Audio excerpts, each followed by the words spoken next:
फुलंब्री पोलिसांना सापडलेला बिहार राज्यातील मुलगा छत्रपती संभाजीनगर येथील महिला बाल कल्याण समितीच्या प्रयत्नाने सुखरूप घरी पोहोचला आहे। 16 ऑगस्ट रोजी संध्याकाळी 8:30 वाजेदरम्यान फुलंब्री पोलीस ठाण्यात आकाश कोठाले यांनी फोन करून सांगितले की शिवशक्ती आश्रमाच्या बाहेर रोडलगत एक मुलगा सापडला। त्यावरून पोलीस उपनिरीक्षक सुग्रीव साटे आणि police head constable Mujeeb Sayyad यांनी सदरील मुलगा ताब्यात घेऊन त्याचे नाव गाव विचारले असता त्याने त्याचे नाव अतिउल्ला रहमत उल्ला वय वर्ष 10 राहणार बागा बेगुसराई रेल्वे स्टेशन असे अर्धवट पत्ता सांगितल्याने त्यास छत्रपती संभाजीनगर हडको येथील बालगृह येथे ठेवण्यात आले।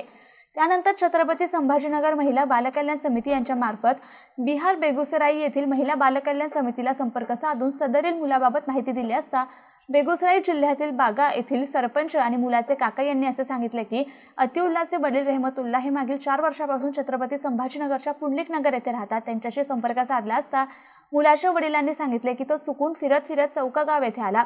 सदरील मुलास आणि त्याच्या वडिलांना बालकल्याण समिती छत्रपती संभाजीनगर समोर हजर करण्यात आलं। सदरची कामगिरी जिल्हा ग्रामीण पोलीस अधीक्षक डॉक्टर विनय कुमार राठोड, अप्पर पोलीस अधीक्षक अन्नपूर्णा सिंह, ग्रामीण उपविभागीय पोलीस अधिकारी पूजा नांगरे यांच्या मार्गदर्शनाखाली पोलीस निरीक्षक संजय सहाने, पोलीस उपनिरीक्षक Sugriv Chate, police head constable Mujeeb Sayyad, police वाहन चालक इलियास शेख यांनी केली आहे।